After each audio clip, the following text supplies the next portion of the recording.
Hallo! Hi. Willkommen bei Petet Studio TV. Mein Name ist Björn. Und meiner ist Jenny. Super. Wir machen Computerspiele und erzählen euch hier auf diesem Wege so ein bisschen wie und was und warum und ja, wieso denn eigentlich? Und was ist Indie? Indie or not heißt die Folge. Richtig. Was heißt das? Warum überhaupt Indie? Und wer ist da gemeint mit Das finde ich nämlich auch total krass. Weil je nachdem, wen man fragt, bekommt man total unterschiedliche Antworten. Und das zu beleuchten, fand ich total spannend, weil wir ja jetzt gesagt haben, wir sind jetzt Indie. Ja. Aber wir waren auch schon mal Indie. Schon lange her, ja. Genau, und jetzt sind wir aber so richtig Indie. Und warum? Das wollen wir euch gerne wissen lassen. Denn Indie kommt ja eigentlich von dem Wort independent und suggeriert, dass ein Studio, das independent ist, unabhängig ist von irgendwas. Und das stimmt zum Teil. Weil wir nicht unabhängig sind.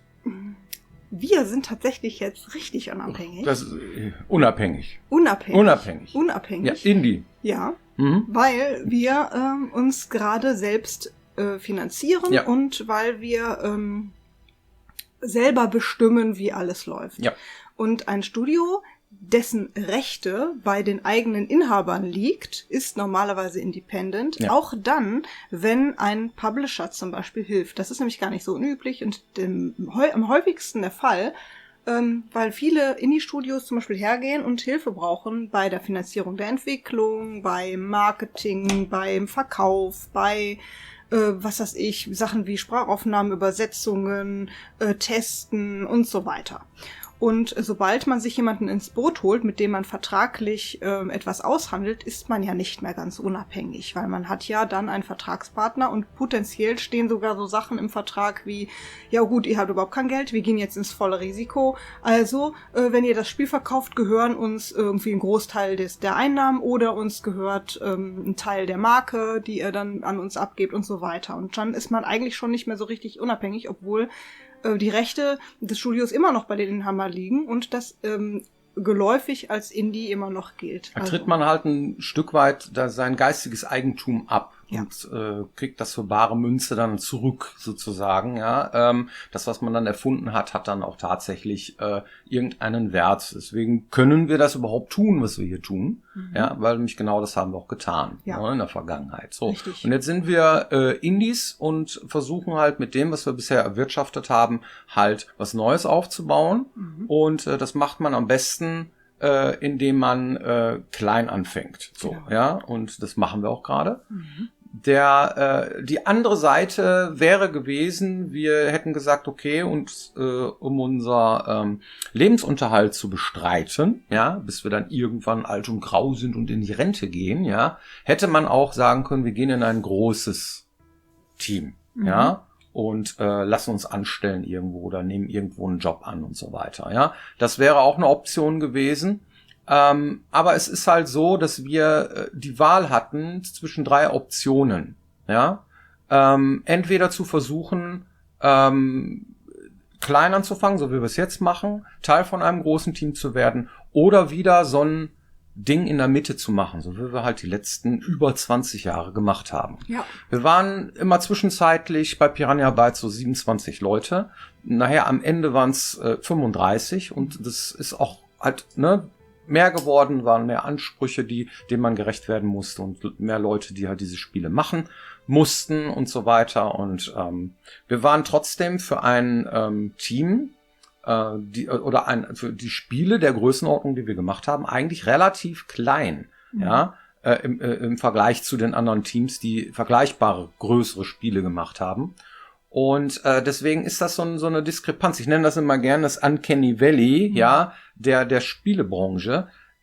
Du hast irgendwie so den Geruch von, das ist ein Indie-Titel, man ist eigentlich ein kleines Team, ja, und brutscht da rum und versucht irgendwie Spielspaß ins Spiel zu kriegen. Ja, auf der anderen Seite ist man schon so groß, dass es unheimlich viel Geld kostet, ja, und dann ist der Anspruch auf der anderen Seite auch so groß, dass es dann noch so aussehen muss, als wäre es irgendwie ein AAA-Titel, so, Ja, deswegen haben wir auch in der Vergangenheit immer solche Sachen sehr viel diskutieren müssen, was jetzt die Grafik angeht oder überhaupt die Qualität, die Größe der Spielwelt und solche Dinge. Cineastische Anteile und so weiter. Eine dramaturgische Story, ne, die Story war vielleicht zu hölzern, weil sie sehr viel über Dialoge getragen wurde und nicht über Cutscenes, Produktionen, die super teuer sind. Mhm. Und wir glauben an dieses Uncanny Valley nicht mehr. Ja?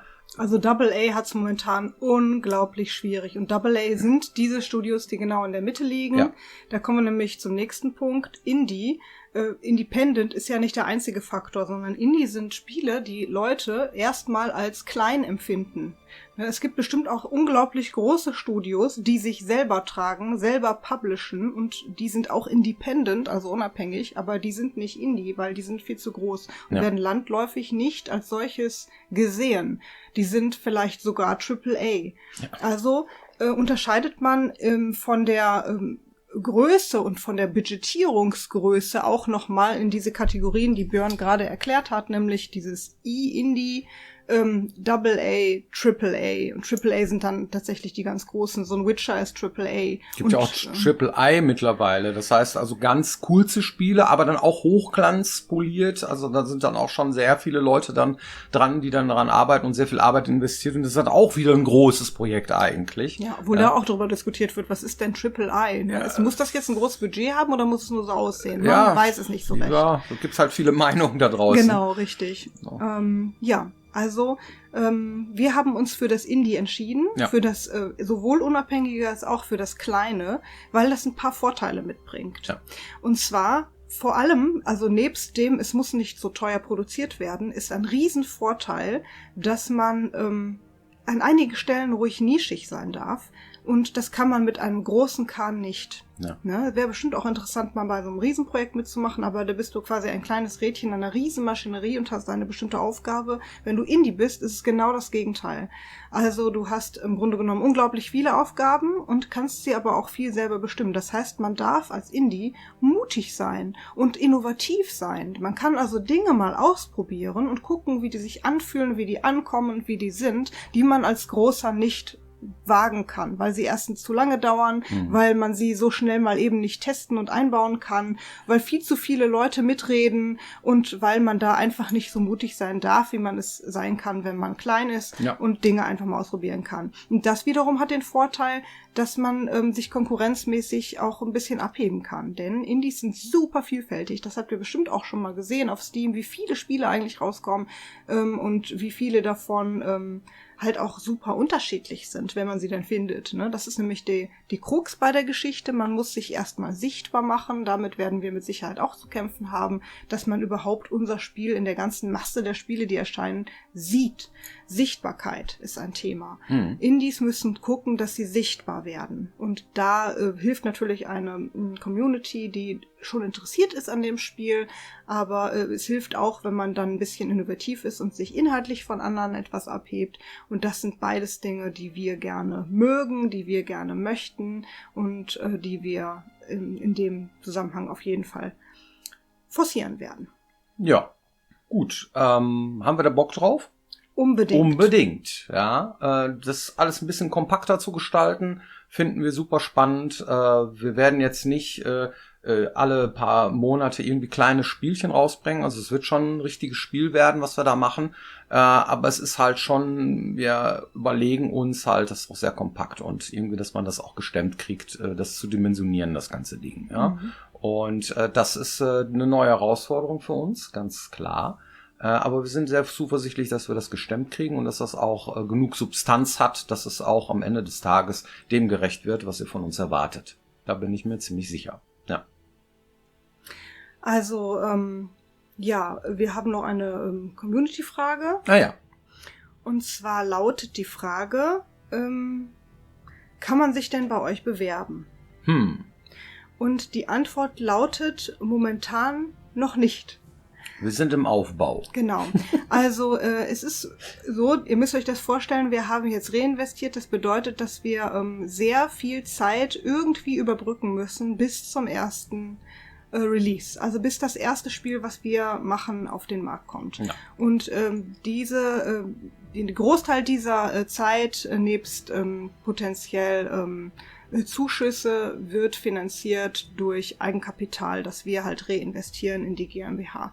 Ne? Wir setzen alles auf eine Karte. Genau, richtig. Ja. Wir haben ein paar Leutchen, die uns dabei unterstützen und helfen und begleiten und werden auf jeden Fall mit all unseren Kräften daran arbeiten, dass das funktioniert. Aber Wachstum wird bei uns nur sehr langsam vonstatten gehen und wir wissen ja auch, dass das nicht so einfach ist aus Erfahrung und deswegen lohnt es sich aktuell nicht, sich bei uns zu bewerben. Ihr könnt uns aber aktiv dabei helfen, indem ihr euer Interesse hier zeigt und uns dann nachher später, wenn wir dann mal announcen, dann tatsächlich uns tatkräftig unterstützt. Genau. Da seid ihr auf jeden Fall am Drücker. Ne? Ja. Gut. Ja, vielen Dank für eure Aufmerksamkeit und für euren Support und wir sind sehr begeistert, was Menschen zu uns sagen. Vielen Dank für eure netten Worte. Ja. Wir bleiben am Ball und haben auch richtig Bock. Dann bis nächste Woche wieder hier im Pitted Studio TV. Nächsten Montag. Viel Spaß. Danke. Mach's gut. Tschüss. Dem Mutigen gehört die Welt. Das stimmt auch. Ja.